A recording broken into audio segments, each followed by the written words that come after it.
누가복음 24장 13절부터 35절 말씀까지 보시도록 하겠습니다. 네, 오늘은 누가복음 강의 71번째 시간입니다. 이제 누가복음이 이제 거의 아마 다음 주 한 번 하면 누가복음이 끝날 것 같습니다. 아주 긴 시간이었죠. 주보하고 약간 다르게 지식적 진리가 삶의 진리가 되려면 이런 제목으로 말씀 나누도록 하겠습니다. 예수님이 부활하셨습니다. 죽은 자 가운데 다시 살아나셨고요. 주님의 부활은 우리의 소망이며 큰 기쁨이 됩니다. 예수님께서 너희가 내 안에 거하고 내 말이 너희 안에 거하면 진리를 알지니 진리가 너희를 자유롭게 하리라 라고 말씀하셨죠. 성경에 약속되어 있는 것처럼 부활하신 주님의 능력을 힘입어 우리가 승리하는 삶, 안식의 삶이 될 수 있기를 간절히 소원합니다. 문제는 예수님이 부활하셨는데 부활하신 예수님을 그러니까 예수님이 다시 사셨다는 사실을 받아들이기가 쉽지 않다는 것이지요. 그것은 제자들에게 믿을 수 없는 일이었습니다. 그래서 성경은 제자들이 어떻게 부활의 주님을 믿음으로 나가게 되는지를 지난주에 이어 이번 주에도 이렇게 자세히 풀어 설명합니다. 그러니까 다음 주까지 이렇게 부활의 주님을 어떻게 믿게 됐는가. 제자들이 사실은 제자들 중 대부분은 예수님이 다시 살아나셨다 이걸 잘 못 믿거든요. 근데 그들이 부활의 주님을 어떻게 믿게 되었는지를 보여주는 게 누가복음에서 나타난 부활과 관련된 새 기사예요. 1절부터 12절까지, 그리고 오늘 엠마오 두 제자들, 그리고 36절 이하에서 12제자들이 어떻게 실제로 믿게 되는가를 보여주는. 네, 오늘 많은 성도들이 주님의 부활을 믿는다고 말합니다. 그런데 부활하셨다는 말씀이 예수님의 부활이 우리의 삶의 실제가 된다면 진리가 삶의 진리로 나타나게 될 것입니다. 무기력한 삶을 우리는 더 이상 살지 않고 실제로 능력 있는 삶을 살 수 있게 될 것이라는 말씀입니다.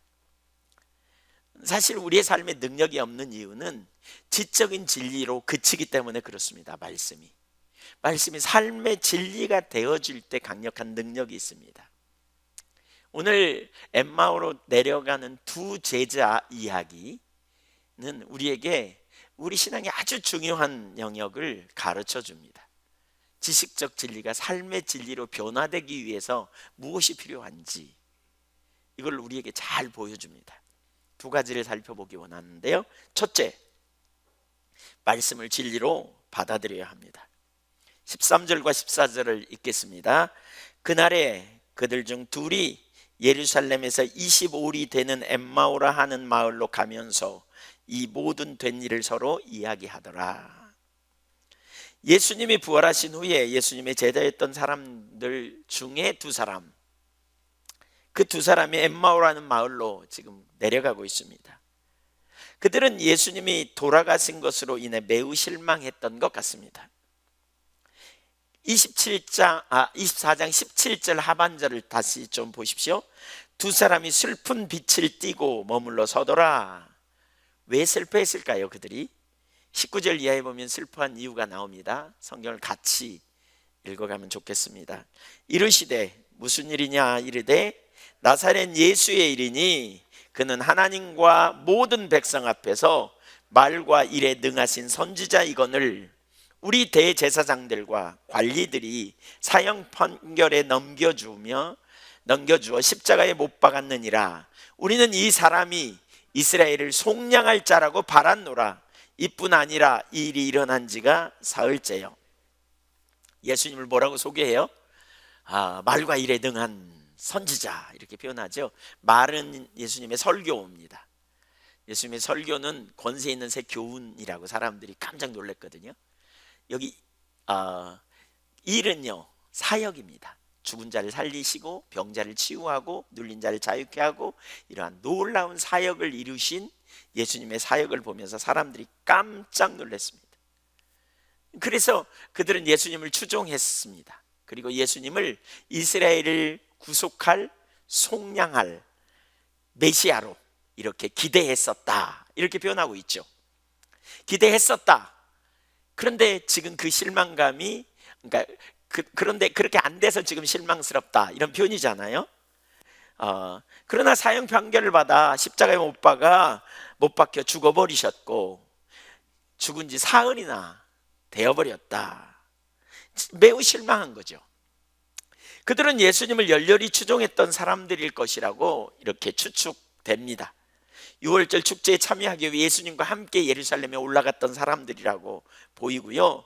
그러나 그들은 예수님의 죽음으로 자신들의 기대가 무너지는 것을 경험하며 슬퍼하며 집으로 돌아가는 그런 사람들일 거라고 학자들은 말해요.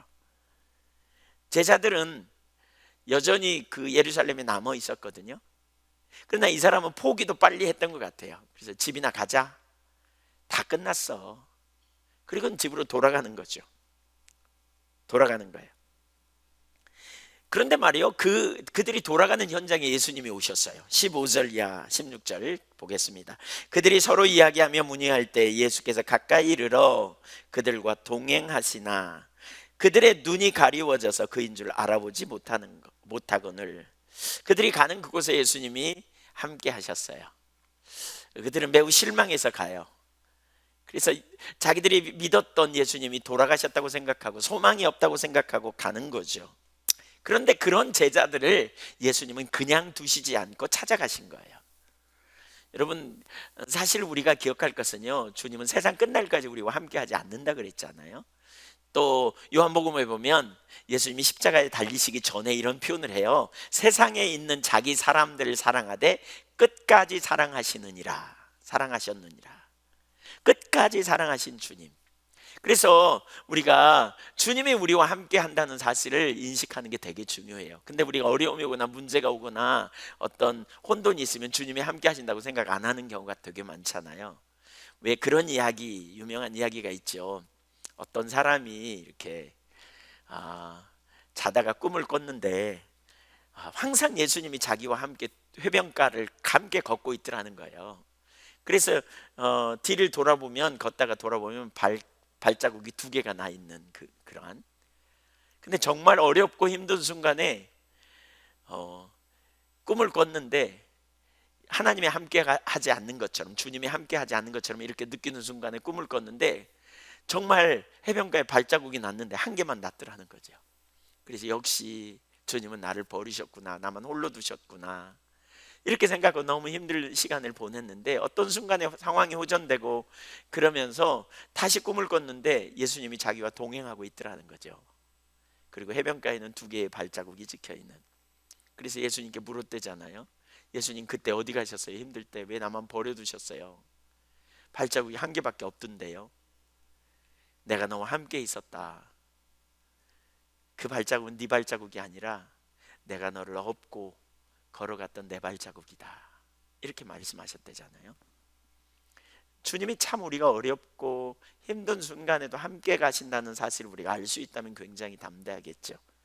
바로 그 현장에 예수님이 찾아오셔서 실망하고 돌아간 그들에게 동행하시면서 그들에게 말씀을 통해서 다시 회복할 수 있는 은혜를 부어주시기를 원했던 거예요. 그런데 참 놀라운 일은요, 여기 그들이 예수님을 못 알아보고 있다는 거예요. 예수님이 그들과 동행하심에도 불구하고 못 알아봤대요. 왜 못 알아봤을까요? 어떤 학자 중에 한 사람은 그렇게 말하더라고요. 주석에 아무래도 예수님이 새로운 형태로 이렇게 새로운 몸으로 부활하셨기 때문에 아마 못 알아봤을 것 같다, 뭐 이렇게 표현해요. 뭐 그 말도 일리가 있어요. 왜냐하면 모든 제자들이 다 못 알아보거든요, 부활하신 주님을. 한편으로 여기 성경에서 뭐라고 말하고 있냐면 예수님이 변화됐기 때문에 못 알아본다고 하기보다는, 그러면 그렇게 표현했을 텐데 여기서는 뭐라고 말하냐면 눈이 가려져서 못 알아봤다, 이렇게 표현하고 있어요. 예수님이 변화된 것에 초점이 있기보다는 사람들의 눈이 가려졌기 때문에 부활하신 주님을 못 알아봤다는 거예요. 그럼 눈이 가려졌다는 말이 뭘까? 고정관념으로 인하여서 죽은 예수님이 다시 살아났을 거라고는 상상도 못했을 거라는 그런 이야기가 아닌가 싶어요. 네, 그들의 눈이 가려졌기 때문에, 바꿔 말하면 고정관념 때문에 죽은 자가 어떻게 살아나? 말도 안 돼. 그렇기 때문에 예수님이 살아나셨을 거라는 기대감을 하나도 없이, 예수님이 옆에 계시지만 많이 닮았다, 어쩌면 이쯤 생각할지 모르지만 죽은 예수님이 자기들 옆에 함께 있을 거라고는 상상도 못했을 거라는 것이지요. 여러분, 우리 신앙에 정말 무서운 게 이 고정관념입니다. 고정관념. 그들이 믿고 있는 바는 뭐예요? 죽은 자는 절대로 살아날 수 없다는 걸 굳게 믿는 거죠. 실제로 이 고정관념 때문에 그들은 그 여인들을 통해서 1절부터 12절까지 지난주에 우리가 본 것처럼 예수님의 빈 무덤을 목도한, 그리고 천사들을 통해 예수님이 살아나셨다는 이야기를 들은 그 여인들의 이야기를 들으면서도, 그리고 예수님이 그 이전에 말씀하셨잖아요. 왜? 천사들이 그랬잖아요. 예수님이 다시 살아나셨다 그러면서 갈릴리에서 너희에게 했지 않느냐. 사흘 만에 그러니까 고난을 당하고 십자가에 못 박혀 죽으시고 사흘 만에 다시 살아나리라 라는 말씀을 이미 누가복음 9장 22절에서 말씀하신 것을 천사가 기억하라 이렇게 말씀하셨어요. 그러니까 이 말씀을 그들이 들었을 거거든요. 근데 그럼에도 불구하고 그들은 전혀 믿지 못한 거예요. 전혀 믿지 못한 거예요. 그리고 단정을 딱 지어버리고 간 거예요. 무덤이 비어있는데 왜 비어있을까? 혹시 살아나셨을까? 이런 기대감은 1도 없이 그들이 기대했던 것은 뭐예요? 누가 훔쳐갔겠지. 예수님은 분명히 돌아가셨어. 끝났어. 무덤이 비었다고? 아마 누가 훔쳐갔겠지. 뭐 어떻게 된 거겠지. 이제 끝장이야. 그리고 돌아간 거죠. 22절 24절까지 보겠습니다. 또한 무리 중에 어떤 여자들이 우리로 놀라게 하였으니, 말씀을 읽을 때 같이 읽으면 좋겠어요. 이는 그들이 새벽에 무덤에 갔다가 그의 시체는 보지 못하고 와서 그가 살아나셨다 하는 천사들의 나타남을 보았다 함이라. 또 우리와 함께 한 자 중에 두어 사람이 무덤에 가 과연 여자들이 말한 바와 같음을 보았으나 여자는 보지 못하였느니라 하거늘. 무덤이 비어있다는 얘기, 천사들을 통해 말씀, 왜 죽은 자 가운데서 죽은 자를 살아있는 자를 죽은 자 가운데서 찾느냐? 예수님 살아나셨다 한 얘기, 그 다음에 갈릴리에서 예수님이 이전에 하셨던 말씀을 다시 자기들이 기억했다는 사실, 이런 것들을 나눴겠죠, 거기 있는 사람들에게. 근데요 11절을 보세요. 11절. 사도들은 그들의 말을 허탄한 듯이 들려 믿지 아니하니, 이렇게 말하고 있어요. 전혀 믿지 못했어요. 그 중에 베드로와 요한이, 그러니까 요한복음에 보면 누가 보면 베드로만 갔지만 그 요한복음에 보면 베드로와 요한이 간 이야기도, 갔다 와서 무덤이 비어 있다는 얘기도 나눴거든요. 근데 그들이 뭐라고 그랬다고요? 허탄한 허황된 이야기로 들었다는 거예요. 말씀을 들었지만 믿지 못한 거죠. 왜 믿지 못했을까요? 고정관념이죠. 고정관념. 그들 속에는 죽으면 끝이라는 사고가 있었던 것이지요. 죽은 자가 어떻게 살아나? 말도 안 돼 라고 굳게 믿었던 것입니다. 그래서 말씀을 들어도 깨닫지 못하고 부활하신 주님을 보고도 보지 못한 것이에요. 고정관념이 얼마나 무서운지 여러분 몰라요. 그래서 정말 우리가 조심해야 될 게, 우리의 고정관념이 내려지기를 우리가 열망하고 사모해야 돼요. 이거 경계해야 돼요. 그래서 예수님이 그러자 강력하게 책망합니다. 25절을 보겠습니다. 같이 읽습니다. 이르시되 미련하고 선지자들이 말한 모든 것을 마음에 더디 믿는 자들이여. 뭐라고요? 두 가지를 말하죠. 미련한 자들이다 이렇게 말하죠. 그래서 또 뭐라 그래요? 선지자들의 말한 하나님의 말씀을 더디 믿는 자들이라고 이렇게 강력하게 책망합니다. 우선 그들은 미련한 자들이라고 그냥 주님께 심하게 책망을 받습니다. 미련하다는 말이 뭘까요? 여기 뭘 두고 미련한 자들이라고 말씀하십니까?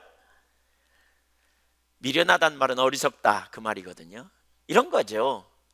예수님 살아나셨어요. 지금 부활하셨어요. 말씀대로 맞죠? 근데 그들이 못 믿었어. 더디 믿었어. 그래가지고 그들이 하는 행동이 뭐예요? 엠마오로 내려가요. 고향 집으로 가요. 뭐 하면서? 실망하면서, 슬퍼하면서. 그들이 하는 행동이 옳은 행동이에요? 어리석은 행동이에요? 어리석은 행동. 이걸 지금 말하는 거예요. 너희 어리석은 행동을 하냐? 왜 그렇게? 그 이유가 뭐냐면 말씀을 못 믿어서 그러는 거죠. 고정관념에 사로잡혀가지고 예수님이 다시 살아나신다는 사실을, 그리고 성경에 이미 기록된, 그리고 예수님이 오래전에 말씀하신 그런 말씀을 저들이 믿지 못한 거예요. 그들이 그 말씀을 기억하지 못하는 게 아니에요. 여인들을 통해서, 천사들을 통해 말씀하신 누가복음 9장 22절 말씀을 이 사람들은 들었을 거예요. 여인들에 의해서. 우리가 그 말씀을 몰랐는데 예수님이 이전에 그렇게 말씀하셨잖아, 그러니까 예수님 살아나신 게 분명한 거야, 이렇게 믿은 거죠. 이렇게 믿은 거예요. 말씀을 더디 믿는 것에 대해서 강력하게 책망하는 거죠. 그들은 이전에도요, 예수님의 그 고난과 부활에 대한 얘기를 많이 들었던 것 같아요. 44절을 한번 보십시오. 44절, 오늘 본문 좀 뒤에. 또 이르시되 내가 너희와 함께 있을 때에 너희에게 말한 바 곧 모세의 율법과 선지자의 글과 시편의 나를 가르쳐 기록된 모든 것이 이루어져야 하리라 한 말이 이것이라 하시고. 그러니까 과거에 예수님이 십자가 지시기 전에 그러니까 모세오경과 시편과 그 다음에 선지서를 통해서 여러 번 얘기하셨거든요. 예수님이 고난을 받아야 되리라 한 이런 말씀들 여러 번 나눈 거죠. 근데 그들은 못 알아들었어. 고정관념으로요, 눈이 딱 가리니까 구약 성경을 통해 주시는 예수님에 관한 말씀을 이해 전혀 못 해버린 거예요. 전혀 기억지도 못해요. 왜 그러냐? 고정관념을 뛰어넘는 말씀이었기 때문에. 그래서 말씀을 기억하지도 못하고 말씀을 깨닫지도 못하고 이해하지도 못하고 그런 자리에 있었다는 거예요. 네, 이게 너무너무 심각한 거죠. 이게 너무너무 심각해요. 그래서 그들은 믿음이 없었어요. 한마디로 말하면. 자, 오늘 여기서 우리의 믿음을 한번 좀 생각해 보시죠. 저와 여러분의 믿음. 여러분, 말씀이 진리라고 믿으십니까? 네, 말씀하신 그대로 이루실 줄 믿으십니까? 네, 정말 잘 됐습니다. 그렇게 돼야 합니다. 근데 말이에요, 좀 생각해 보시죠. 좀 더. 그렇다면요, 말씀대로 안 되는 것을 우리는 당연시 여겨서는 안 돼요. 그렇죠? 말씀이 진리면 그 말씀이 그대로 이루어져야 돼요. 맞죠? 예를 들어 볼게요. 성경에 이런 표현이 있죠. 뭐라 그랬어요? 너희가 주의 뜻대로 기도하면 응답하신다. 그러니까 우리가 하나님의 뜻대로 기도하면 응답을 받는다라고 했어요. 그렇다면 기도하고 우리가 주님의 뜻을 쫓아 기도했다면 그 응답이 오기까지 우리는 실망하거나 낭망하지 않아야 돼요. 만약에 응답이 안 오면 어떻게 해요? 왜 안 오지? 뭐가 문제지? 라고 찾아야 돼요. 찾아야 돼요. 적극적으로 찾을 거예요. 근데 오늘날 진짜 많은 사람들이 기도했는데 응답이 안 오면 응답 안 오는 이유가 뭔지, 왜 안 오는지 그걸 적극적으로 찾고 구하나요? 아니면 기도해놓고 응답 안 와도 그냥 그런갑다 그러고 지나가는 경우가 많은가요? 전자예요, 후자예요? 또 생각해 보시죠. 뭐 말씀 안 하셔도 돼요. 저에게 고린도전서 10장 13절에 보면 하나님은 우리에게 감당치 못할 시험당함을 허락지 아니하시고 시험당할 즈음에 피할 길을 내사, 그렇죠? 너희로 능히 감당케 하신다 그랬어요. 그러면 우리에게 시험이 오면 낙담해야 돼요? 안 해야 돼요? 안 해야 돼요. 감당치 못할 시험을 허락지 아니하시니까. 그리고 시험당할 즈음에 피할 길을 내시는 주님 앞에 나아가 피할 길을 주세요라고 찾아야 돼요. 이게 옳아요. 이게 우리가 있어야 될 자리예요. 맞습니까? 근데 낙담하고 좌절하는 사람이 많습니까?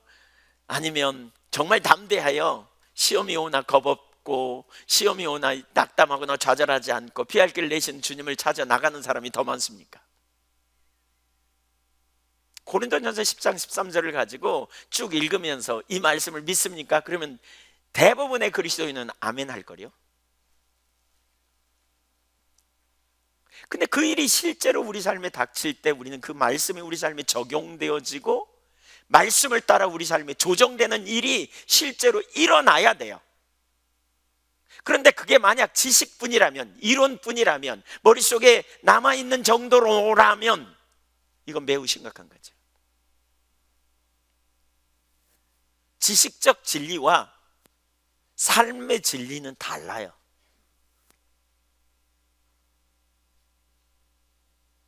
또 무엇을 먹을까 마실까 입을까 염려하지 말라. 들에 피는 백합화를 보라. 공중에 난 새를 보라. 너희가 수고하지 않고 길쌈하지 않아도 너희 천부께서 먹이시거늘 하물며 너희일까 보냐. 믿음이 적은 자들아. 그러면서 이 모든 것은 이방인들이 구하는 것이라. 너희는 먼저 그의 나라와 너희 하늘 아버지는 이 모든 것이 너희에게 있어야 될 줄 아시느니라. 너희는 먼저 그의 나라와 이를 구하라. 그리하면 이 모든 걸 너희에게 더하시리라 그랬어요. 먹거리 마실거리 입을거리에 대한 염려 내리고 하나님 경외함으로 믿음으로 서라, 이렇게 말했어요. 그러면 우리의 앞날에 어려움이 예상되고 뭔가 수입이 줄어들고 뭔가 여러 가지 어려움이 있을 때 우리는 낭망하는 대신 믿음으로 하나님 신뢰하고 구하며 따라가는 게 정상이에요. 근데 그렇게 서지 못하는 경우가 얼마나 많이 있는지. 믿는 자의 선택이 아니라 믿음의 사람이 택할 길이 아닌 것을 우리는 따라가는 것이죠. 근데 문제가 있어요. 그렇게 살면 안 되는데 왜 저 사람은 그렇게 살지? 라고 해야 되는데 옆에서 다른 사람들도 보면서 다 그렇지 뭐 이렇게 여긴다는 거예요. 염려하는 걸 보면서 다 그렇지 뭐. 기도응답이 안 되는 걸 보면서 그래 기도응답이 언제나 오나 뭐 이렇게 다 생각한다는 거예요. 너무나 많은 사람이 그렇게 생각한다는 거예요. 여러분, 믿는다는 게 뭔지 우리가 한번 좀 생각해 보시자고요. 믿는 사람은요 그대로 살아요. 그대로 행해요. 그대로 삶을 조정해요. 그게 진리라고 믿으면 그대로 될 것을 기대하는 거예요. 히브리서 11장 1절에 믿음은 뭐예요? 바라는 것들의 실상이요 보지 못하는 것들의 증거라 그랬어요. 믿는 사람은 그래서 그대로 행해요. 믿는 사람은 그대로 행할 뿐만이 아니라 만약에 그것이 그대로 안 되면 뭐가 문제지라고 적극적으로 찾아요. 오늘 아까 2부 예배 시간에 우리 서성민 권사님, 여기 찬양팀 중에 서성민 권사님이 본인 모니터에 소리가 안 나오는 것 같아요. 그러니까 뭐가 문제냐고 그랬어요. 소리가 안 나오니까 안 나온갑다 그냥 그러고 하시지 않더라고요. 왜요? 당연히 모니터에서는 소리가 나와야 정상이에요. 이게 믿음이에요. 소리가 나와야 옳지 왜 안 나오지? 그러니까 소리가 안 나오니까 그냥 안 나온갑다 그러고 그냥 서 있지 않았어요. 이거 소리가 왜 안 나오지? 그리고 당황해가지고 쳐다보고 그러니까 박 목사님 오셔서 뭐가 빠져 있다고 그리고 고쳐주니까 소리가 나오니까 그때 하시잖아요.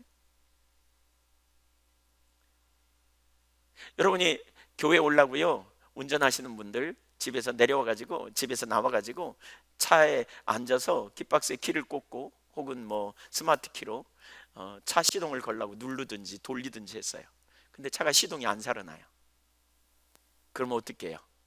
오늘은 얘가 컨디션이 안 좋은갑다 그리고 와요?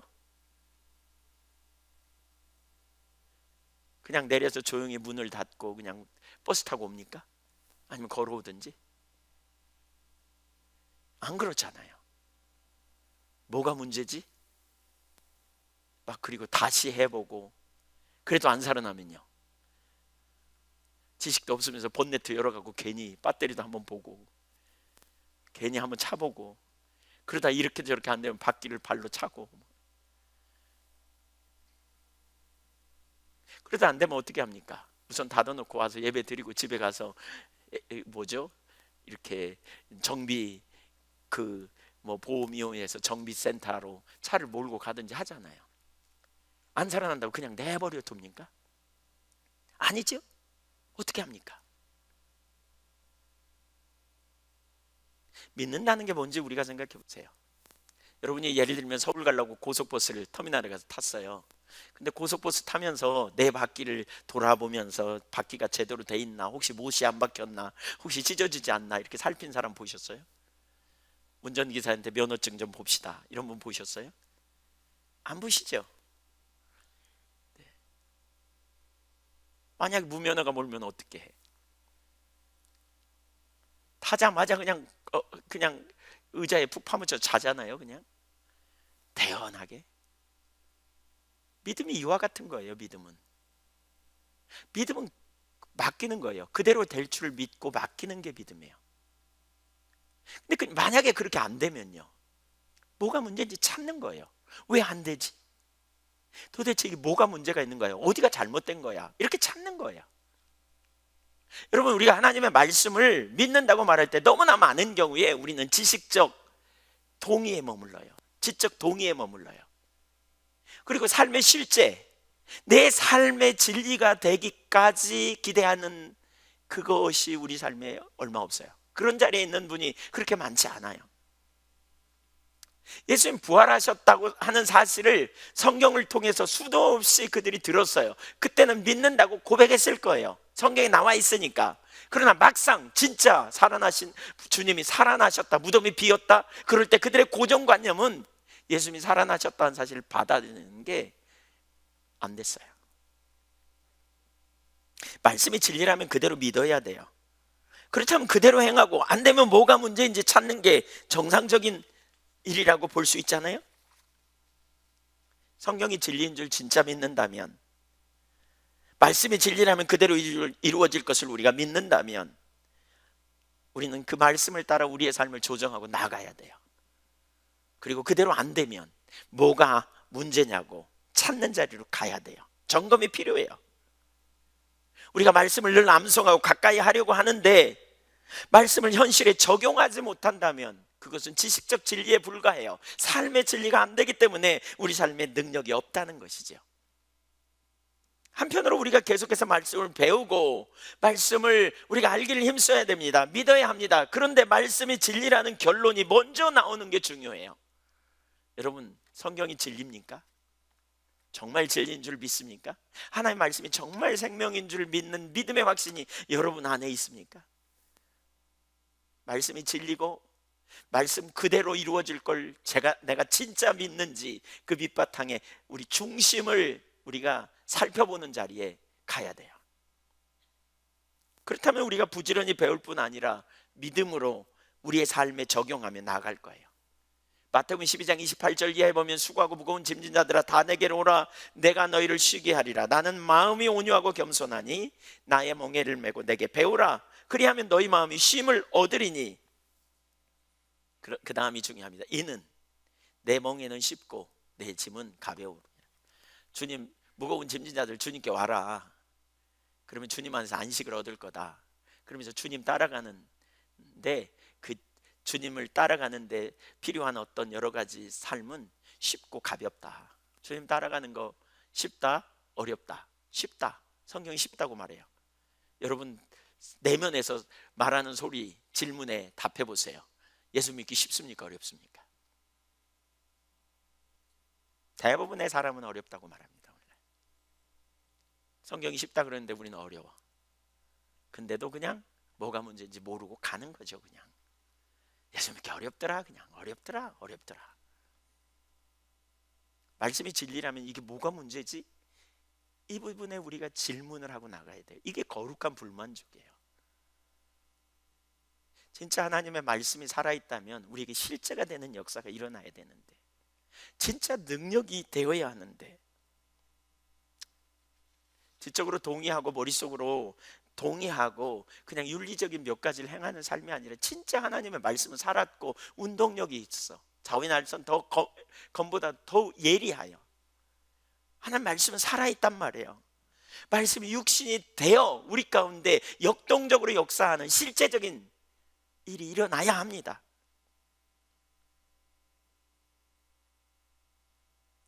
기드온 같은 사람이 왜 하나님께 쓰임받는 그러한 자리에 갈 수 있었는지 우리가 여러 번 살펴봤지만요, 기드온은요 이걸 진짜 믿은 거예요.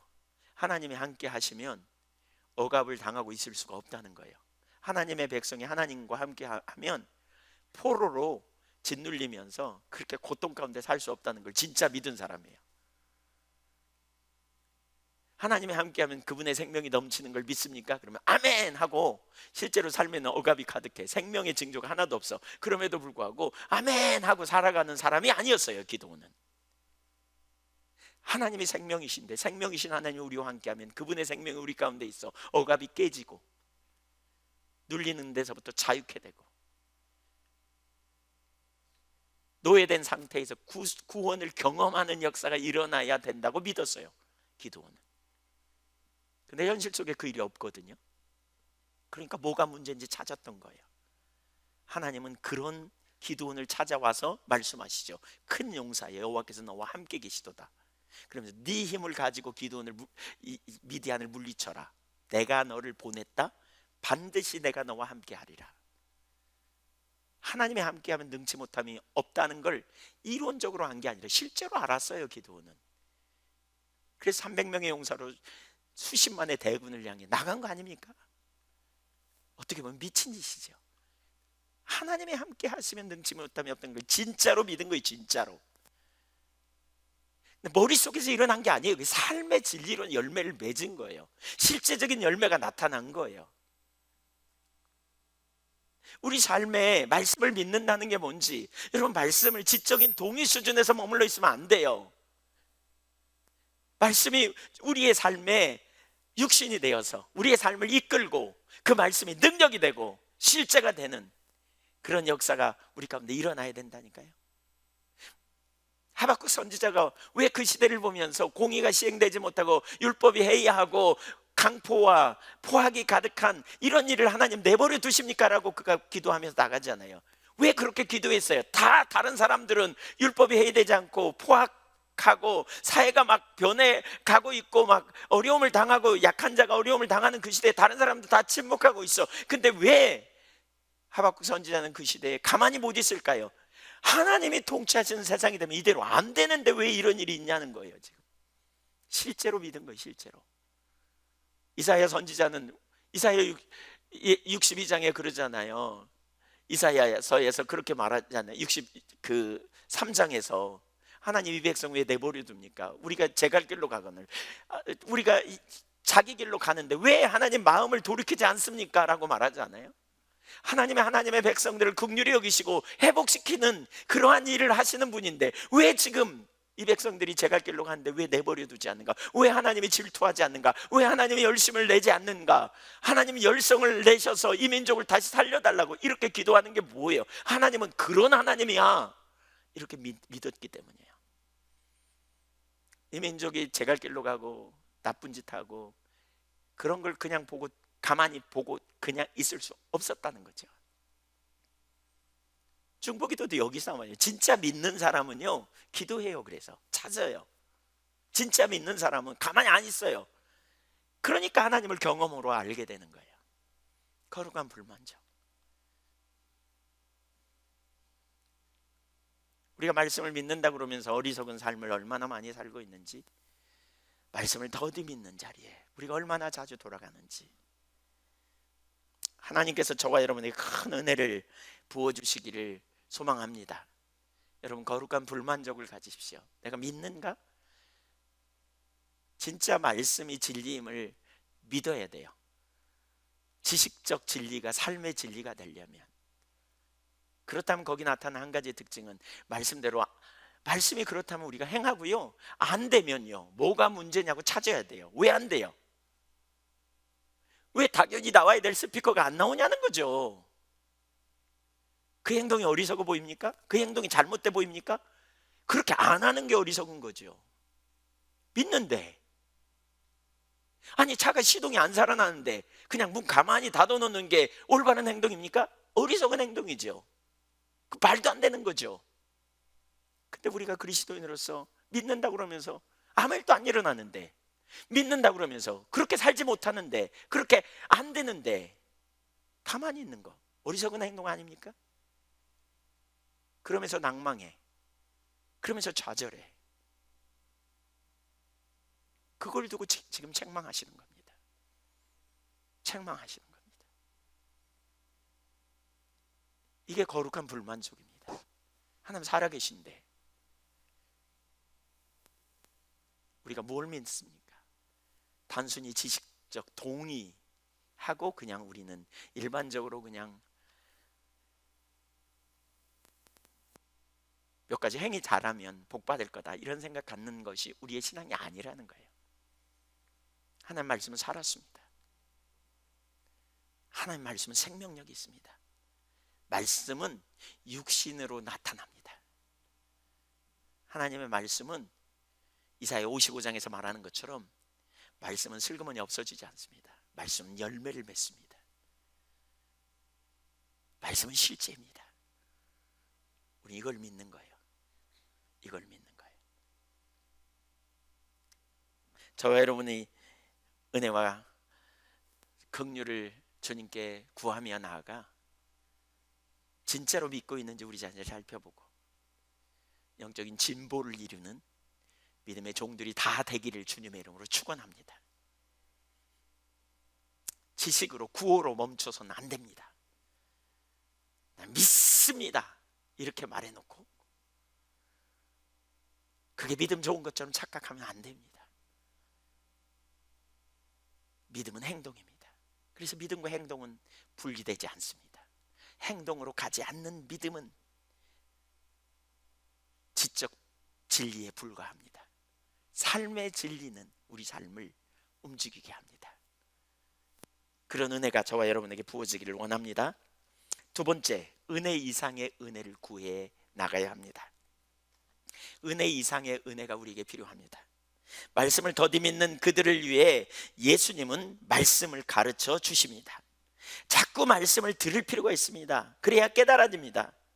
그래서 주님이 그런 그 가르쳐 주시는 은혜가 우리 가운데 자꾸 필요합니다. 자꾸 말씀을 듣고 또 듣고 이런 자리에 가야 합니다. 26절 27절 보십시오. 예수님이 말씀하시는 거죠. 그리스도가 이런 고난을 받고 자기의 영광에 들어가야 할 것이 아니냐 하시고 이에 모세와 모든 선지자의 글로 시작하여 모든 성경에 쓴 바 자기에 관한 것을 자세히 설명하시니라. 예수님의 제자들을 비롯한 당시 유대인들은 메시아의 영광만 생각했습니다. 그들이 가진 고정관념 중에 하나, 아까 고정관념 중에 하나는 뭐라고요? 죽은 자는 죽음으로 끝난다, 다시 살아날 수 없다, 이런 고정관념이었다면 또 다른 하나, 그들이 기대했던 메시아는 오면 영광을 받을 메시아로 여겼어요. 그런데 예수님은 지금 와서 뭐예요? 고난을 먼저 받아야 한다, 이걸 성경을 통해서 가르쳤다는 거예요. 고난을 받아야 영광에 이르게 된다, 이걸 가르쳤다는 거예요. 고난을 받고 자기의 영광에 들어가야 할 것이라는 말씀을 주제로 27절에 보니까 모세오경과 모든 선지서들을 통해서 자세히 설명해 풀어주셨어요. 자세히. 고정관념이 깨지는 건 말씀을 통해 깨져요. 말씀을 통해서 그래서 은혜를 많이 받아야 돼요. 말씀을 많이 들어야 돼요, 여러분. 지난주에도 우리가 봤죠? 그 여인들이 말씀을 기억하면서 전환됐잖아요. 하나님의 말씀을 여러분 가까이 대하시기를 축복합니다. 말씀 듣는 일을 자꾸 하세요. 설교를 자꾸 들으세요, 여러분. 지난번 아까도 나눴지만 호세아서 우리 저녁에 이렇게 쭉 참여한 분들은 에스겔서 호세아서를 통해서 굉장히 선명하게 하나님의 길이 거기 보이더라고요. 그래서 이렇게 자꾸 듣고 보는 게 되게 중요해요. 그거 올라오면 다 좀 들으세요. 적극적으로 들으세요. 구약의 예언의 말씀을 기초로 예수님이 자세히 고난을 받고 영광을 받는 예수님에 대한, 메시아에 대한 올바른 길을 가르침을 통해서 고정관념을 깨뜨리죠. 두 제자들은 이 말씀을 듣고요, 큰 은혜를 받았습니다. 32절을 읽어보겠습니다. 그들이 서로 말하되 길에서 우리에게 말씀하시고 우리에게 성경을 풀어주실 때에 우리 속에서 마음이 뜨겁지 아니하더냐 하고, 여기 마음이 뜨거웠다, 그 말은 여러분 가진 성경에도 나올 거예요. 거기 2번 그래가지고 이렇게 밑에 조그마한 글씨에 서 있죠. 불붙지 이렇게 나와 있죠. 그런 아마 있죠? 네, 뜨거웠다는 불 붙었다는 거예요. 말씀을 풀어주시는데 불 붙었대, 불 붙었어. 제 아내가 가끔 그런 얘기를 해요. 옛날에 그 결혼하기 전에 그, 그 섬기던 교회 목사님이 설교하면 뜨거웠대. 막 분위기가 뜨거웠대. 뜨거운 그런 이제 거죠. 근데 예수님이 불어주신데 얼마나 더 뜨거웠겠어요. 저도 이런 설교 좀 했으면 좋겠어요. 기도해 주세요. 그런 설교 할 수 있도록. 네. 너무나 많은 사람들이 은혜를 받았다는 얘기거든요. 여기 이 두 사람이 은혜를 받았다는 얘기예요. 너무나 많은 사람은 아니고. 얼마나 놀라운 축복이에요. 그런데 보세요. 네, 문제가 있어요. 그들이 은혜는 되게 많이 받았는데요, 말씀을 들으면서 엄청난 은혜를 받았는데 말씀하신 분이 예수님이라는 사실을 몰라요. 지금 그들이 무슨 말씀을 들었다고요? 예수님이 그 앞에 뭐라 그랬어요? 자기에 대해서 말씀하셨다니. 자기에 대해서 뭘? 고난을 받고 영광을 받아야 될 것을 말씀하시되 모세의 글로부터 선지서를 통해서 자기에 대한 얘기를 나누셨대요. 예수님에 대한. 그 어떤 얘기겠어요? 고난을 받고 죽임을 당하고 부활하셨다, 이 얘기를 나눴을 거 아니에요. 근데 지금 제자들은 그 이야기를 듣고 너무 가슴이 뜨거웠어요. 은혜 충만해. 근데 문제는 말씀하신 분이 예수님이라는 사실을 여전히 몰라보고 있어요. 여전히 모르고 있어요. 이게 심각한 문제잖아요. 모르는 것으로만 끝나는 게 아니에요. 부활하신 예수님이 다시 살아나셨던 사실을 그들이 이 설교를 통해서 알았을까요? 몰랐을까요? 아니, 마음이 뜨거웠다니까요. 그걸 자세히 풀어 설명했다니까요. 그럼 알았어요? 몰랐어요? 알았어요. 근데 있잖아요, 여전히 가던 길 가고 있다는 거 아세요? 여전히 엠마오로 가던 길을 가고 있어요. 그거 알았으면 돌이켜서 빨리 가서 부활의 증인이 돼야 될 거 아니에요. 살아나셨다, 이거 나눠야 될 거 아니에요. 근데 여전히 가던 길을 그들은 가고 있어요. 여러분, 여기 심각한 메시지가 있어요. 여기 아주 중요한 메시지가 있어요. 오늘 우리에게 가르치는 너무너무 중요한 메시지가 있어요. 우리가 말씀을 통해 은혜를 많이 받아야 돼요. 설교 들으면서 기도하면서 찬양하면서 은혜를 많이 받아야 돼요. 은혜 받으셨다면 너무 잘 됐어요. 여러분, 설교를 들으면서 예한교회 와서 말씀 들으면서 은혜 많이 받고 있으세요? 네, 별로 대답 많이 안 하시네요. 네, 뭐 저한테 개인적으로 은혜 받았다는 분도 있고, 뭐 이번 기도회 하면서 은혜 많이 받았다고 이런 분들 많아요. 네, 많은가? 하여튼 있어요. 은혜 많이 받은 거 너무 잘 되셨어요. 근데 은혜 받았다고 끝이 아니에요. 은혜 받은 것이 전부가 아니라는 사실을 기억해야 돼요, 여러분. 되게 중요해요. 아무리 은혜를 많이 받아도요, 은혜를 주시는 분은 모를 수도 있어요. 여러분, 그럼 무슨 일이 벌어져요? 여러분, 이런 얘기 들어보신 거 있어요? 당신은 은혜는 잘 받더라, 근데 왜 삶은 안 변하냐? 제가 그렇게 느낄 때 많아요. 설교자로서. 너무 죄송하지만 설교하면 엄청 은혜 받는 것 같아요. 근데 얘기해보면 똑같아. 별로 안 변해. 가던 길 그대로 가. 욕심대로 가고 자기 고집대로 가고. 상담한다고 와서 얘기하지만 하나님의 길을 제시하면 안 들어. 은혜는 되게 받는 것 같은 삶은 한 개도 안 변해. 어쩌면 여러분 자신이 그렇게 느낄 수도 있어요. 난 은혜 되게 많이 받는데 말씀 듣고 정말 깨닫고 은혜 받고 또 기도 응답도 경험하고 또 어떤 때는 내 삶에 문제를 가지고 오는데 위로를 팍 경험하는데 그 순간 너무 좋은 일이 일어나고 또 내가 어떻게 해야 되냐, A냐 B냐 이렇게 씨름할 때 말씀을 통해서 길을 받고 너무 은혜를 많이 받는데 근데 오래 못 가는 것 같더라. 이런 분들 적지 않아요. 제가 청년 때 그런 경우 많이 했습니다. 수련회 가가지고 은혜 엄청 받아요. 돌아오면서 막 결단해. 내가 이렇게 살리라. 약발 오래 안 가. 싹 쏟아버려. 은혜 받고 쏟고 은혜 받고 쏟고 은혜 받고 쏟고. 은혜는 받는 것 같은데 영적으로는 안 성숙이 안 돼. 자라나지도 않아. 온갖 생각이 머릿속에 가득하고요, 삶의 변화가 전혀 일어나지 않는. 뭐가 문제인가? 은혜 받은 게 잘못된 건가? 아니에요. 은혜 받은 게 잘 된 거예요. 근데 왜 은혜 받았는데 삶이 변화되지 않지? 뭐가 문제지? 제자들 마음이 뜨거워지는 은혜를 받았어요. 보통 받은 거 아니에요. 엄청난 은혜를 받은 것 같아요. 그리고 그 은혜의 내용은 뭐예요? 결국 예수님은 살아나셨다는 거예요. 부활의 주님 살아나셨다는 거예요. 말씀을 통해 설명하고 있는 그분은 근데 몰라. 살아나셨다면 살아나신 주님을 만나기 위해 예루살렘으로 가든지 해야 될 거 아니에요. 안 가. 여전히 가고 있어.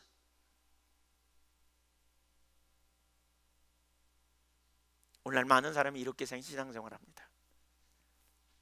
말씀 듣고 싶어 하고요, 은혜를 사모해요. 막 갈망도 해요. 은혜 받았다고도 막 말해요. 근데 삶은 조정한대. 지난주에 은혜 받고 그 전주에도 은혜 받고 그 전주에도 은혜 받고 막 그러는데 삶은 조정 안 해. 제가 이런 설교하면 이제 저한테 은혜 받았단 말 잘 안 할까 봐 제가 안 할까 했는데, 네. 삶이 조정이 안 돼. 그럼 뭐가 문제인지 생각해 봐야 돼요. 제가 전에, 여기 잘 보십시오, 전에 몇 번 이 부분을 가지고 설교를 한 적이 있어요. 신앙의 이해가 잘못되면 우리 신앙은 성숙이 안 된다 그랬어요. 그러니까 신앙의 왜곡된 이해 두 가지를 나눈 적이 있거든요. 그게 뭐냐면 첫 번째는, 그러니까 신앙의 패러다임이 전환돼야 된다 이런 얘기하면서, 첫째는 형식적이고 기계적인 신앙 이해를 갖는 사람이 많다 그랬어요. 그냥 신앙이 뭐냐, 뭔가를 열심히 하는 걸로 이해해요. doing. 예배 드리는 거, 봉사하는 거, 기도하는 거, 전도하는 거, 11조하고 헌금하고, 또 교인의 몇 가지 의무를 잘 지키면 되는 거, 그 다음에 말씀을 나름대로 주일날 듣고 그 말씀대로 살라고 노력하는 거죠. 그러니까 하는 거예요, 신앙은. 이렇게 그걸, 그러니까 나름대로 성경도 열심히 연구해요. 그래서 말씀대로 살라 그래요. 그러나 삶의 중심이 변화되지는 않아. 그럼에도 불구하고 자부심과 우월의식이 있어요. 그리고 나름대로 모범적 그리스도인처럼 보여요. 대표적으로 누굽니까? 바리새인들입니다. 바리새인들. 기계적이고 형식적인 신앙 이해. 신앙생활은 그냥 뭔가를 열심히 하는 거야 이거죠. 이거 잘못된 신앙 패러다임이에요. 이렇게 사는 사람 평생 그렇게 가요. 두 번째 신앙 이해가 있어요. 그게 뭐냐? 이 사람은 기계적이고 형식적인 신앙 이해가 아니라 주님의 은혜를 받아야 된다는 걸 알아요. 그래서 은혜 받기를 사모해요. 막 사모해요. 말씀도 막 듣기를 원하고. 그래서 은혜 받으면 그 은혜 갖고 살아야 된다고 생각해요. 은혜 받고 가서 사역하고, 또 은혜 받고 사역하고, 그러다 은혜 받고 쏟고, 은혜 받고 쏟고. 그래서 이런 사람들은 막 간증이 많아. 막 기도했더니 응답이 옵디다. 내가 치유받은 경험도 있습니다. 아, 말씀을 통해 하나님의 길을 내가 발견했습니다. 아, 내가 정말 마음이 심란하고 낙심될 때 하나님의 말씀이 나를 크게 위로했습니다. 제가 큰 은혜를 받았습니다. 근데 그 은혜 받고 쏟고, 은혜 받고 쏟고, 은혜 받고 쏟고 하다 보니까 머릿속에 이런 생각이 들어. 은혜 받아도 그때뿐이더만. 은혜 받으면 뭐해? 또 쏟을 건데. 그러다 보니까 옛날 받은 은혜의 감격과 기쁨, 그때를 생각하면 너무 신난데 지금은요, 침체돼 있어요. 낙심돼 있어. 감격도 기쁨도 없어. 에베소 교회처럼 첫사랑을 떠나 있고, 요한계시록 2장 4절 이하의 요 에베소 교회처럼 광야 이스라엘 백성들은 엄청난 체험을 했지만, 이스라엘 백성들처럼 엄청난 은혜의 기적의 체험, 은혜 받는 체험을 했지만 그 삶은 항상 뭔가 2% 부족한 불만과 불평과 여전히 염려와 여전히 낙심과 좌절이 반복되는 삶을 사는 거죠. 현재적인 임재는 거친 채로. 이렇게 내내 인생을 살아가는 사람들이 적지 않아요. 우리 신앙은 거기서 끝이 아니에요. 올바른 신앙은 뭐냐? 우리 신앙은, 한번 따라쓰세요. 하나님과 교제다. 하나님과 친밀한 교제요, 동행이에요, 우리 신앙은. 그리고 하나님과 교제와 동행이 되려면 은혜 받는 수준에서 더 나가야 돼요. 더 나가야 돼요. 은혜 받는 수준에서 더 나가야 돼요, 여러분. 은혜 받는 수준에서 더 나가는 게 뭐냐? 눈이 열려야 돼요. 눈이 열려요. 이 가리워진 눈이 열리는 일이 일어나야 돼요. 하나님을 알아야 하나님과 동행이 돼요. 영적인 눈이 열려야 동행할 수 있어요. 동행하기 위해서는 주님과 만남이 있어야 돼요. 은혜 받는 것도 정말 중요한데, 은혜 주시는 그분,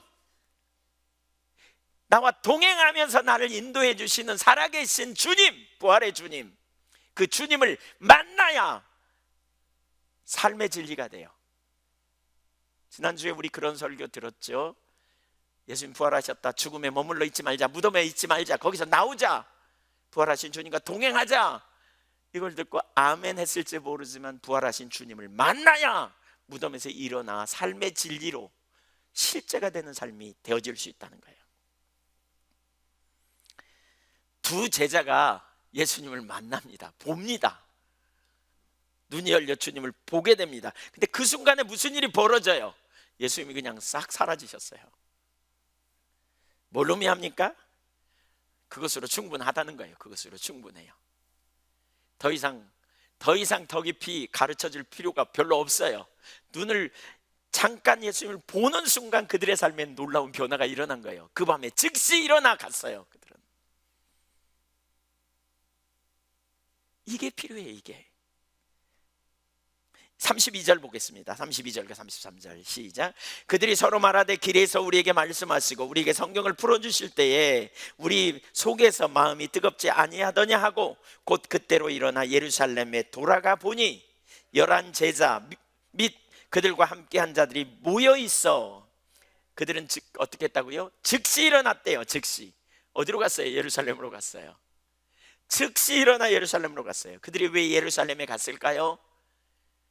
그 밤 시간에 실망하여 떠나온 예루살렘, 왜 다시 그리 갔을까요? 자기들이 부활하신 주님을 만난 거예요. 그래서 부활하신 주님을 만난 자기들이 실망하고 앉아있는 제자들에게 이 소식을 빨리 알려야 되겠다는 긴급한 마음이 그들에게 들은 거예요. 엠마오에서 예루살렘까지, 예루살렘에서 엠마오까지는 약 11.2km쯤 떨어진 거리라고 보거든요. 25리라고 성경에 나와 있죠. 25리, 약 30리 가까이 되는 그 거리를요, 그 저녁 시간에, 강도의 위험도 있을 수 있고요, 그렇죠? 근데 그 저녁 시간에 그냥 득달같이 달려간 거예요. 그냥 견딜 수 없어서 달려간 거예요. 왜 우리 삶에 변화가 안 일어난 줄 아십니까? 주님 못 만나서 그래요. 은혜 받는데 그냥 은혜 받은 것으로 좋게요. 은혜 받는데 용서는 안 돼. 은혜 받는데 사랑은 안 돼. 은혜 받는데 삶은 조정이 안 돼. 하나님이 이렇게 말씀하셨다 그러는데 삶을 조정 못 해. 왜? 부활하신 주님을 만나지 못해서 그래요. 여러분, 진짜 주님 만나는 일이 일어나면 어떻게 해요? 급진적인 삶의 조정이 일어나요. 내 삶에 하나님의 길이 아니라면 버려요. 그게 아무리 손해나도 버려요. 놓아요. 그리고 전환하게 돼 있어요. 근데 그 주님을 만나지 못하니까 은혜는 맞는데 삶은 변화되지 않는 거예요. 바로 그 은혜가 부어져야 돼요. 그 은혜가 우리에게, 저와 여러분에게 바로 이러한 은혜가 부어지기를 축복합니다. 말씀을 깨달았습니다. 은혜 받았습니다. 그럼에도 불구하고 계속 자기 길을 갔던 그 제자들, 그러나 눈이 열리니까 달라집니다. 부활의 증인이 됩니다. 짧지 않은 거리지만 지체할 시간이 없어 그는 그 밤중에 달려갔습니다. 우리가 능력이 없는 이유가 뭔 줄 아십니까? 우리의 삶이 변화되지 않는 이유가 무엇인 줄 아십니까? 진짜 그것이 주님의 말씀이고 주님은 살아계시고 오늘도 내게 말씀하시는 분이심을 우리가 인식하게 된다면, 하나님 안 기뻐하는 자리에 있을 때 애통하며 가슴을 쥐어뜯고 하나님 회개할 뿐만이 아니라 삶을 조정해요. 정말 엄청난 대가가 지불해도, 엄청난 손해가 일어나도 우리는 주님이 진리이기 때문에 주님 앞에서 우리의 삶을 전환하고 바꾸게 되어 있어요. 부활하신 주님을 못 만나니까 삶을 안 바꿔요. 내가 이렇게 가야 되는데, 그리고 안 가. 갈 능력이 없는 거죠. 없는 거예요. 은혜를 많이 받아도 삶은 안 변해. 그래서 여러분, 우리는 은혜 받는 것에서 만족해서는 안 돼요. 가야 돼요. 더 나가야 돼요. 더 나가야 돼요. 부활의 주님을 보는 눈이 열려야 돼요. 열려야 돼요. 우리에게 이 눈이 열려야 돼요. 여러분, 그 눈이 열리기를 축복합니다. 말씀하신 분이 나를 위로해 주시는 분이, 내가 정말 힘들고 어려울 때 나를 위로해 주시는 분이 살아계신 주님이고 영원토록 우리와 동행하시는 주님이심을 알아야 돼요. 알아야 돼요. 그 주님을 봐야 돼요. 그러려면 눈이 열려야 돼요. 자, 어떻게 부활의 주님을 만났는가? 그러면 이 주님을 어떻게 만났는가 보실까요? 우선 주님이 찾아오셨습니다. 성경에 보니까 부활의 주님을 만난 사람들의 얘기가 쭉 나와요. 여기 누가복음에만 해도요, 세 부류가 나오죠. 여인들의 이야기가 나오죠. 그 다음에 누굽니까? 여기 엠마오 두 제자가 나오죠. 또 베드로 이야기가 나오죠. 또 12제자 이야기가 그 뒤에 나와요. 또 고린도전서 15장에 보면 나타나셨다는 말을 참 많이 하거든요. 부활하신 주님이 나타나셨다. 그러니까 12제자에게 나타나셨고 500명의 사람들에게 나타나셨고, 나중에 만삭되지 못한 바울 사도 자신을 가르쳐요. 자기에게도 나타나셨다. 여기 나타나셨다는 말의 의미가 뭐냐면 찾아오셨다는 말입니다. 그가 보이셨다. 원어를 그대로 풀으냐면 그가 보이셨다, 그 말입니다. 주님이 보이셨다는 거예요. 엠마오로 가는 두 제자에게 주님이 보이셨어요. 보이셨어요, 주님이. 그런데 그렇다면 우리는 할 일이 없나? 아니에요. 여기 중요한 게 있어요. 절 보세요. 아주 중요해요. 여기 아주 중요한 자세가 있어요. 제자들에게도 찾아오셨어요. 그래서 예수님 말씀을 통해 설교하셨어요. 그런데 그들이 큰 은혜를 받았어요. 근데 거기서 끝이 아니에요. 찾아오셔서 우리에게 은혜 주시는 자리까지 간 거 너무 잘된 일이죠. 그렇죠? 말씀이 찾아온 거예요. 너무 잘된 일이에요. 근데 거기서 끝이 아니에요. 그 다음에 어떤 행동을 해요? 28절을 보세요. 28절, 29절 같이 읽습니다. 그들의 가는 마을에 가까이 가매 예수는 더 가려 하는 것 같이 하시니 그들이 강권하여 이르되 우리와 함께 유하사이다. 때가 저물어 가고 날이 이미 기울었나이다 하니 이에 그들과 함께 유하로 들어가시니라. 제자들은 자신들의 목적지에 가까이 왔습니다. 그리고 이제 자기들 목적지에 왔으니까 이제 가겠죠. 근데 예수님은 더 가시려고 해요. 그때가 아마 해가 저무는 시간이었던 것 같아요.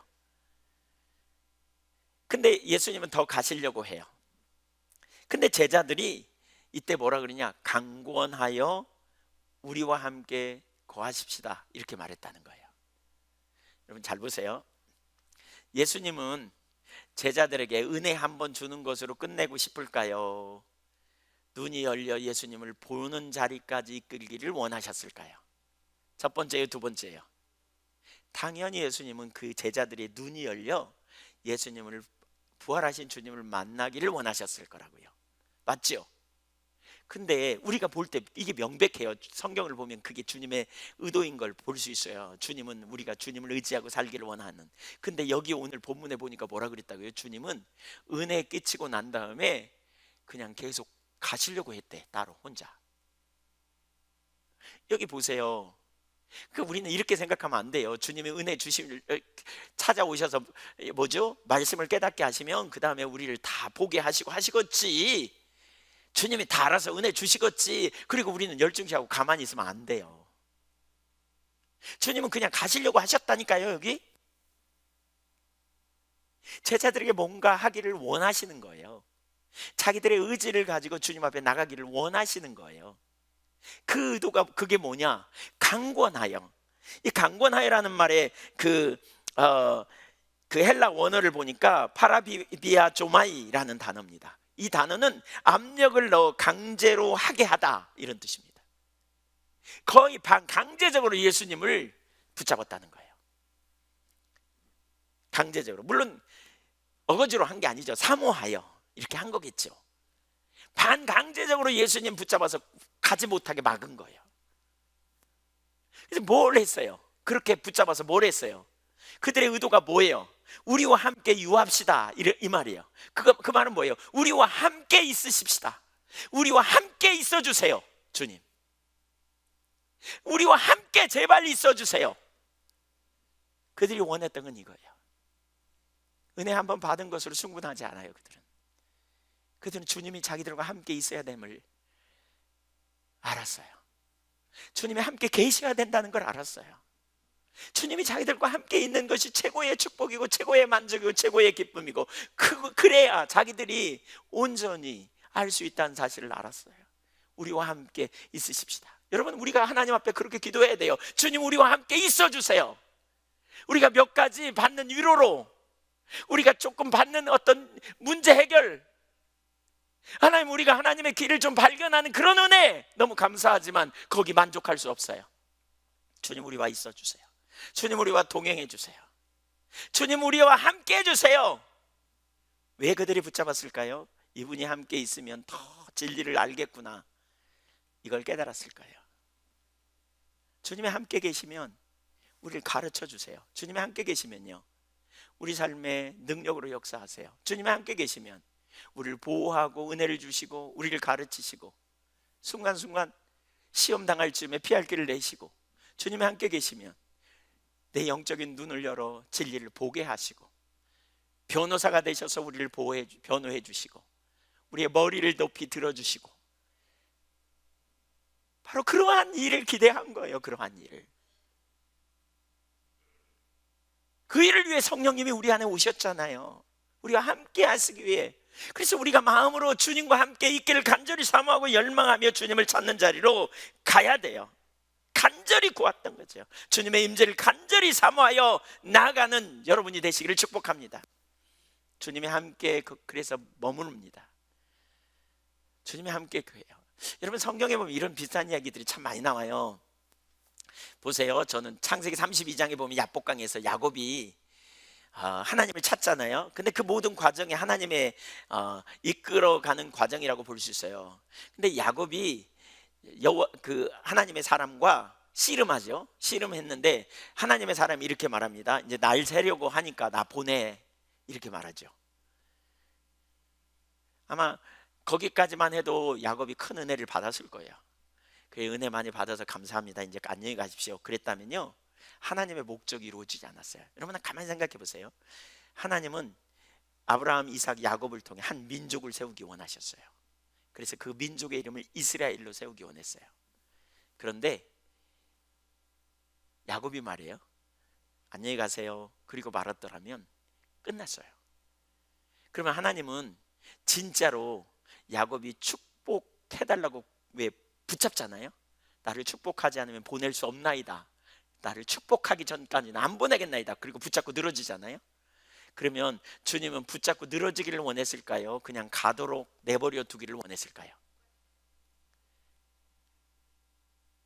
주님은 그 민족을 축복하기 원했어요. 그래서 주님이 축복하실 때 이렇게 말하잖아요. 다시는 네 이름을 야곱이라 하지 말고 이스라엘이라 하라. 그래서 이스라엘은 이스라엘 12족속의 그 조상이죠. 그렇죠? 당연히 축복하기를 하나님은 원하셨어요. 그럼에도 불구하고 뭐예요? 나 갈 텐데 내버려 둬라, 이렇게 말씀하셨다니까요. 사실 우리가 하나님의 은혜를 사모하고 갈망하는 데 있어서 우리의 의지가 너무너무 중요해요. 그래서 우리가 믿음으로 주님을 찾고 구하는 자를 가야 돼요. 적극적으로 주님 은혜를 우리에게 부어달라고, 우리를 이대로 내버려 두지 말라고, 우리에게 새롭게 하시는, 우리에게 새 마음을 부어주셔서 우리를 회복시켜달라고 갈망하고 사모하는 중심의 자세를 가지고 나가야 돼요. 그때 주님께서 머물러 계시면서 그들과 함께 식사합니다. 30절 보겠습니다. 그들과 함께 음식 잡수실 때 떡을 가져서 축사하시고 떼어 그들에게 주시니 그들의 눈이 밝아져 그인 줄 알아 보더니 예수는 그들에게 보이지 아니하시는지라. 주님이 함께 가시면 이런 일이 일어납니다. 한번 따라서 보세요. 주님이 함께 계시면 필요한 순간에 눈을 떠주신다. 여기 눈이 밝아졌다 그랬잖아요.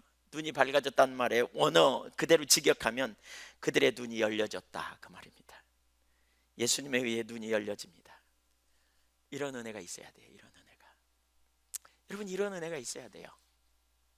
우리가 여러분 인생을 살아가면서 우리는 하나님의 은혜를 경험한다는 게 다양해요. 예를 들면 어떤 기도 제목이 있는데 기도 응답이 됐어, 이거 은혜 받았다 그러죠. 마음이 확 낙심돼 있어. 근데 설교를 통해서 또는 기도를 통해서 찬양을 통해서 내가 너와 함께한다, 두려워하지 말라, 이런 음성을 들으면 은혜 받았다 그래요. 우리 길이 안 보였는데 길이 보였어. 내 모습이 죄 가운데 있는데 죄를 깨닫게 돌이키게 됐어.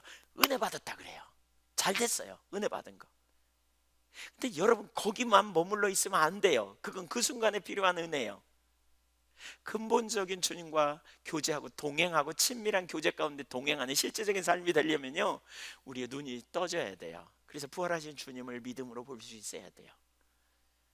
믿음 안에 참된 안식과 생명이 거기 있어요. 히브리서 4장에 보면 안식은 우리 환경에 있지 않아요. 믿음으로 화합하는 데 있어요. 누군가와의 관계에서 여러분 속상한 일이 있고 누군가와의 관계에서 너무 낙심되고 뒤집어지는 경험이 있어서 너무 힘들었는데 그런 사람이 믿음으로 영광의 보좌를 향해 나가는 거죠. 주님 앞에. 그리고 주님을 찾는 가운데 믿음으로 주님을 인식하게 되면 어떻게 됩니까? 그래, 주님이 아시면 되지 뭐. 주님이 내 상황 너무너무 잘 알고 계시고 나를 보고 계시고 내 머리를 드시는 분이 주님이시고 의의 최후 승리를 내가 아는데, 이런 결론을 다 깨달아져요.